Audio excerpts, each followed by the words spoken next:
The little, you know, and it was a man, and then I kept looking at the audition copy saying, she. I said, but it's a man. This cat is a man. Well, when she turns into a person, not so much. And I think the audition was that wonderful scene when Yoruichi first appears and Ichi goes in the hot tub. Johnny and I had so much fun with that scene. He's like, put your gloves on. I think I got him to do his notorious girl scream in that scene. That really high pitch. It's so great. He just cracks me up. We have so much fun together. So I feel so honored that I got to follow the storyline with not just Karakura Town, but also be a part of one of these wonderful, powerful girls that came later. So it's been really, really fun. And can you do a quick Yoruichi line? Speaking of Yoruichi? Ichigo, if you're serious about fighting in Waco Mundo, then you better pay attention. This time, I'm not gonna go easy on you. Thank you.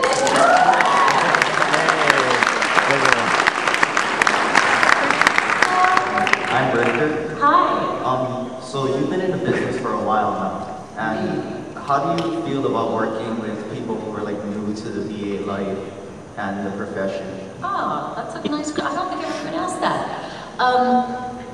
Well, everybody has to start somewhere, and I find that in general, our group, our community, it feels like a community because so many of us have been working together for decades, for such a long period of time. I feel like everybody's got to get their break. Everybody needs to start somewhere, and I think in general, we're incredibly welcoming of new potential talent, and people that really show signs of having what it takes to be good at what we do.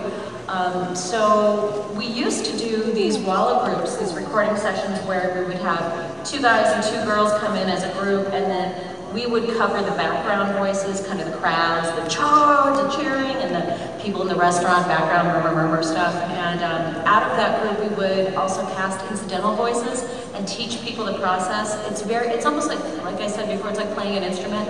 You kind of have to sight read, you have to learn how to understand the notation of the script, like a hitch, which would be the equivalent of a full rest in music, or a half hitch would be a half rest in music.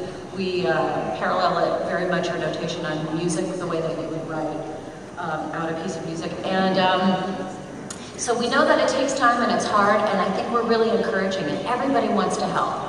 Like, oh no man, you were really good, just start a little sooner. Oh no man, just stretch out your line, or whatever. I mean, we're all about supporting each other in every way we can, because the creative process requires that you kind of stick your neck out and make a fool of yourself a lot of the time. Like, you know, you see a cue and you try something ridiculous and everybody in the room laughs. We're like, yeah, okay, that sucked, but it was hysterical. Now try it again and do this, you know. We had a big wave of people move to Los Angeles recently. After 9/11, a bunch of people from New York came and joined us over the next like 5 years. And then over the last 5 years, we've had a huge wave of people moving from Texas coming. So there's a huge concentration of talent from all over the country coming to Los Angeles right now. And they brought like the cream of the crop. Some of the best people are with us now. Travis Willingham and Laura Bailey and Troy Baker and Vic, who I adore, but boy is he work, and a bunch of other guys. And so we've been really welcoming, and they're very much a part of the scene now, and we've just taken them all in. But it's hard to be one of those people that gets a chance to come in, because you really have to know somebody that will give you a referral, that knows your work, that will vouch for you. And if you don't work out, or you flake out, or you don't show up to a session, then you kind of take the heat for the referrals. So we're very careful about who we recommend and who we bring in. Thank you. You're welcome. Hi, I'm Cameron. You can see my shirt. I love your shirt. Okay. Where'd you get that? I think I got it at, actually, it was a Christmas present. Okay. Oh, very good. Nice gift. Okay, so my question is that, technically it's a double question, but, so do you like actually watch the sub versions of the animes that you watch, like the Japanese version with the subtitles? And if you do, like, what character would you want to dub? I really don't. The primarily, I use the subs, if they're supplied, just as reference. I only use it in a professional setting. I love it when there's subtitles when I'm adapting, because then I know the translations can be very subjective. They're not always, translating Japanese isn't a very literal art. It's very technical, and it goes through the filter of whoever's translating.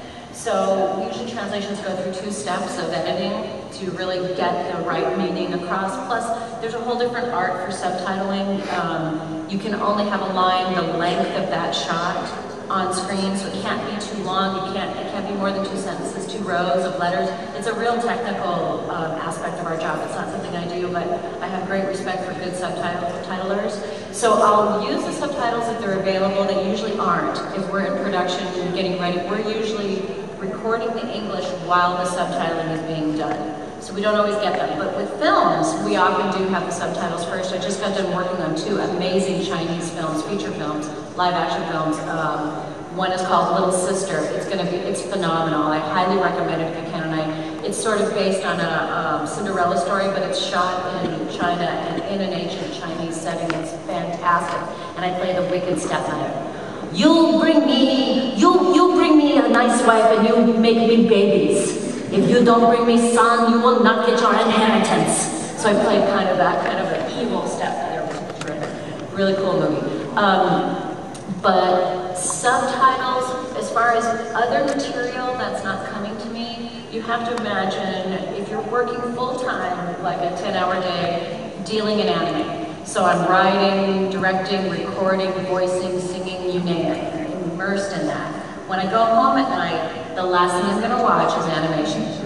Now I need a break. Now I need news or a comedy show, or I'm a dancer, so dance shows, I watch them all. And something to break it up. And I don't always get a chance to watch material that I'm not working on.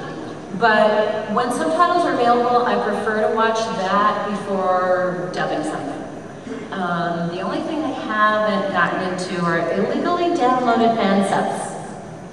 I make the plea at every talk I do to please understand how much illegal downloads have hurt our business. And I just had a talk with the producers at Wendee. I was just recording, as they say, a couple weeks ago on Haruhi, and they were saying that they really didn't know if they would be, that there is a season 2, I guess, in the works in Japan, but they really didn't know if they'd be bringing it to the US, because it'll all be based on how well the sales of what we've just produced go, how well that goes. So anime is almost a dying art as far as the stuff that's coming to the States and being dubbed and sold. So we hope that will change, and we hope that you'll all continue to support us, and that, Cartoon Network will keep broadcasting. They're not doing the tsunami, I mean, it's really rough. So no, I don't always get to watch the subtitles, but if I can, I do. Tsunami or Tsunami? Tsunami's gone. Hello, my name is Michael. Hi. And I was wondering if there was any roles that you wish you could play. Yeah, let's see. There was something that I wanted to play recently. Oh, I was just thinking about that because I get that question a lot. I do kind of wish that I had given it a shot at Rukia, but I'm so close to Michelle Ruff that I'm honored to be working with her closely on that character. But there was something else recently that I was just thinking of that I didn't have. I'll keep thinking about it, and maybe I'll get to it. I think we're down to our last questions, and if it comes to me, I'll shout it out. All right, thank you. Thank you. Hello, Celine. Oh, thank you. Sorry. I'm giving her a call. Okay. My name is Sarah. Hi, Sarah. You always hear about the fantastic times and the good times that people have in their voice acting career. What was possibly your worst experience? Worst experience. I had a very rough go with Kenshin when I was playing Yahiko, the Kanya machine style. He almost killed me because he had so much blood in your Kenshin! Oh, I have to be careful. I had strong lungs. But I would go in several times a week, and it was just so grating on the chorus. So that was really hard. About 8 times I was walking out with my throat bleeding. But not because of the character, just because of the placement of the voice. So I've learned. I've never had as bad a vocal fatigue since that particular show because I really learned a lesson. And if you don't want to develop notes on your vocal cords, if you do, it completely changes your voice and it can be permanent damage, so you have to be very careful.